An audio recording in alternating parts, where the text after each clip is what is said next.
ಒಂದು ಕೈಗಾರಿಕೆ ಮಾಡ್ಬೇಕು, ಸಣ್ಣ ಮತ್ತು ಅತಿ ಸಣ್ಣ ಕೈಗಾರಿಕೆ 3 ವರ್ಷ ಒಳಗಡೆ ಬರಬೇಕು. ಒಂದು ದೊಡ್ಡ ಕೈಗಾರಿಕೆ ಇದಾಗಬೇಕಾದ್ರೆ ಒಂದು 4-5 ವರ್ಷದ ಒಳಗಡೆ ಆಗಬೇಕು. ಆದರೂ ಇದೆಲ್ಲ ನಡುವೆ ಈ ರೀತಿ ಒಂದು ಕಾನೂನು ಬಾಹಿರವಾಗಿ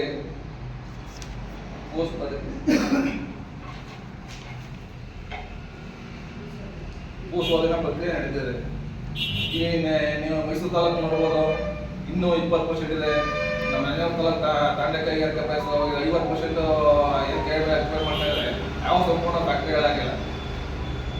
ಅಲ್ಲಿ ಮಾಡ್ಬೋದಲ್ಲ, ಯಾಕೆ ಇದೇ ಭೂಮಿ ಬೇಕು ಅಂತ ನಮ್ಮ ಪ್ರಶ್ನೆ. ಅದಕ್ಕೆ ನಮ್ಮ ಈ ಒಂದು ಮುದ್ದಳ್ಳಿ ಜನಗಳ ಪರವಾಗಿ ನಮ್ಮ ಕರ್ನಾಟಕ ರಾಜ್ಯ ಸಂಘ ಹಾಗೂ ಹಸಿರು ಸೇನೆ ನಮ್ಮ ಹೊನ್ನೂರು ಪ್ರಕಾಶ್ ನೇತೃತ್ವದಲ್ಲಿ ಹಾಗೂ ಮಂಜುನಾಥ್ ನೇತೃತ್ವದಲ್ಲಿ ನಾವು ಮುಂದಿನ ಉಗ್ರವಾದ ಪ್ರತಿಭಟನೆಯನ್ನು ಮಾಡಬೇಕಾಗಿ ಇದು ಮಾಡ್ತಾ ಇದ್ದೀವಿ. ಮತ್ತು ಏಪ್ರಿಲ್ 6ನೇ ತಾರೀಕು ಹೆದ್ದಾರಿ ಬಂದ್ ಮಾಡಿ ನಾವು ಅನಿರ್ದಿಷ್ಟಾವಧಿ ಮುಷ್ಕರವನ್ನು ಇದು ಮಾಡ್ತೇವೆ. ನಮ್ಮ ಹೊನ್ನೂರು ಪ್ರಕಾಶ್ ನೇತೃತ್ವದಲ್ಲಿ ಹಾಗೂ ಮಂಜುನಾಥ್ ನೇತೃತ್ವದಲ್ಲಿ ಬಂದರೂ ನಮ್ಮ ರೈತರು ಹೋರಾಟಕ್ಕೆ ಸದಾ ಸಿದ್ಧವಾಗಿ ನಿಂತ್ಕೊಂಡು ಎಲ್ಲಿ ಗಂಟೆ ಏನಾಗುತ್ತೆ ಏನಾರ ಆಗ್ಬಿಡಿ ಬಂದಿವಿ. ನಮ್ಮ ಸರ್ಕಾರ ಮೇಡಮ್ ಕೇಳಿದ್ರೆ ಇದಕ್ಕೂ ನಮ್ಗೆ ಸಂಬಂಧ ಇಲ್ಲ, ಹೋಗಿ ಅಲ್ಲಿ ಕೇಳಿ ಹೋಗಿ ಅಂತಾರೆ. ಇಂಥ ಅಧಿಕಾರಿಗಳನ್ನ ತಂದಾಕ್ಬಿಟ್ಟು ನಮ್ಮ ರೈತರುಗಳನ್ನ ಬಟ್ಟೆ ಉರಿಸ್ತಾ ಇದ್ದಾರೆ. ದಯವಿಟ್ಟು ಬಟ್ಟೆ ಮೇಲೆ ಹೊಡೆದ್ರೆ ನಿಮ್ಗೆ ಅವ್ರಿಗಂತೂ ಯಾವುದೇ ಕಾರಣಕ್ಕೂ ಒಳ್ಳೇದಾಗಲ್ಲ. ಆಯ್ತಾ?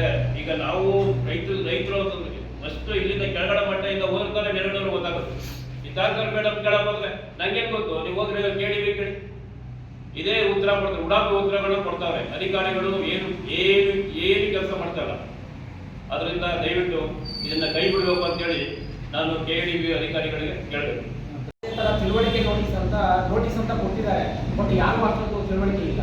ಯಾಕೆ ತಿಳುವಳಿಕೆ ಇಲ್ಲ ಅಂತಂದ್ರೆ ಅವ್ರಿಗೆ ಹೆಂಗ್ ಬೇಕೋ ಆ ರೀತಿ ಅವರು ಒಂದು ಭೂಸ್ವಾಧೀನ ಪ್ರಕ್ರಿಯೆಯನ್ನ ನಡೆಸ್ಕೊಂಡಿದ್ದಾರೆ. ಏನು 2003ನೇ ಇಸ್ವಿನಲ್ಲಿ TVS ಕಂಪನಿಯವರು ಇವತ್ತು ನಾವು ಮುದ್ದಳ್ಳಿನಲ್ಲಿ ಅಕ್ವೈರ್ ಮಾಡ್ತಿದ್ವಿ ಅಂತ ಬಂದರು. ಆವಾಗ ದಿನಗಳಿಂದ ಕೂಡ ಅಲ್ಲಿಂದನೂ ಶುರುವಾಗಿರುವಂಥ ಒಂದು ವಿರೋಧ ಇವತ್ತಿನ ತನಕ ಕೂಡ ನಮ್ಮ ವಿರೋಧ ಇದೆ.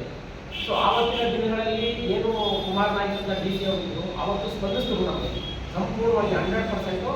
ನಾವು ಅವತ್ತು ಕೂತು ಏನು ಮಾತಾಡಿದ್ವಿ, ನಮ್ಮ ಜಮೀನು ವ್ಯಾಲ್ಯೂ ಅಂದ್ರೆ ದುಡ್ಡು ಬಗ್ಗೆ ಅಲ್ಲ, ಅಂದರೆ ಜಮೀನು ವ್ಯಾಲ್ಯೂ ಅಂದರೆ ಅದರಿಂದ ಆ ಮೌಲ್ಯ ಏನಿದೆ, ನಾವು ಹೇಗೆ ಆ ಜಮೀನಿಗೆ ನಾವು ಬದುಕ್ತಾ ಇದ್ದೀವಿ ತಲತಲಾಂತರದಿಂದ. ಸೊ ಆ ಒಂದು ವ್ಯಾಲ್ಯೂ ನಾವು ಹೇಳಿದಾಗ ಅವ್ರನ್ನ ಮನೆಗಳ್ಕೊಂಡ್ರು, ಅದನ್ನ ಯಾರು ಕುಮಾರ್ ನಾಯ್ಕ ಅವರು. ಸೊ ಅವ್ರಿಗೆ ಅರ್ಥ ಆಗಿದ್ದ ಸಂದರ್ಭದಲ್ಲಿ ಆ ಕೈ ಬಿಡಿಸಿದ್ರು ಅದನ್ನ. ಸೊ ಈಗ ಏನಾಗಿದೆ, ಯಾವುದೇ ಥರದ ತಿಳುವಳಿಕೆ ಇಲ್ಲದೆ ನಮ್ಗೆ ಅವ್ರು ಏನು ಮಾಡ್ತಾ ಇದ್ದಾರೆ, 2023 ದಯಾನಂದ ಭಂಡಾರಿ ಅವರು ಮೀಟಿಂಗ್ ಮಾಡಿದಾಗ ಏಕಾಏಕಿ ನಾನು ಅಪ್ಲೋಡ್ ಮಾಡ್ತಾ ಇದ್ವಿ 75 ಲಕ್ಷಕ್ಕೆ ತೀರ್ಮಾನ ಆಗಿದೆ. ಸಡನ್ ಬಂದು ಅದಕ್ಕೆ ನಾವು ಒಂದು ಮಾತು ಹೇಳಿದ್ದೇನು ಅಂತಂದ್ರೆ, ನಾವು ಜಮೀನೇ ಕೊಡೋಂಥ ವಿಷಯನೇ ಸೃಷ್ಟಿಯಾಗಿಲ್ಲ. ಇಲ್ಲಿ ನಾವು ಕೊಡ್ತಾ ಇಲ್ಲ ಅಂತಂದ್ರೆ ನಿಮ್ಮ ರೇಟ್ ತಗೊಂಡು ನಾವೇನು ಮಾಡೋಣ ಅಂತ ಕೇಳಿದ್ವಿ ನಾವು ಅವತ್ತಿನ ಕೂಡ ಇವತ್ತಿನ